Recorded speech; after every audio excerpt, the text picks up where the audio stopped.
Welcome back to my channel. मी आज इथे तुम्हाला खमंग असं तूप बनवून दाखवणार आहे अगदी सोप्या पद्धतीने। त्यासाठी मी इथे फ्रीजमध्ये 5-6 दिवसाची साय जमा करून ठेवली होती।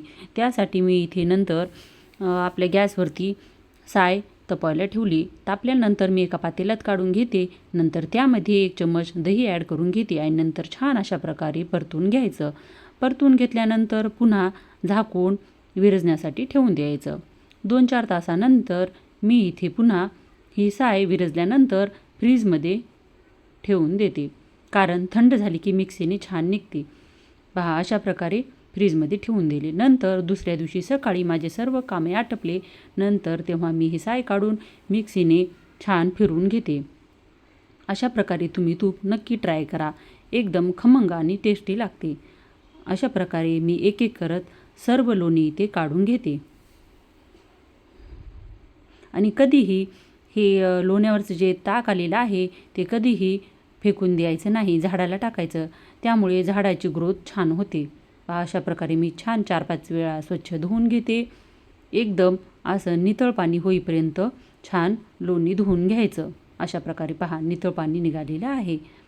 नंतर छान इथे मी एका पातेल्यात काढून घेते आणि थोडं मी इथे साईडला काढून ठेवते, कारण केव्हा हे सँडविच वगैरे केलं तर कामी येते।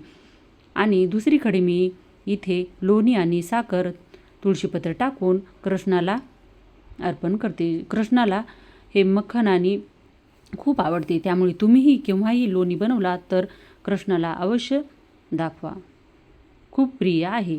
नंतर जे मी लोणी साईडला पातेल्यात ठेवलं होतं ते असं छान मिडियम फ्लेमवरती मी इथे उकळायला ठेवते।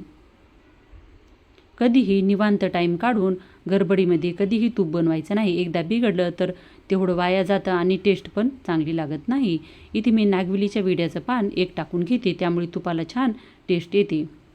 तर अशा प्रकारे नंतर थंड करायला ठेवते। एका काचेच्या जारमध्ये मी हे तूप काढून घेते।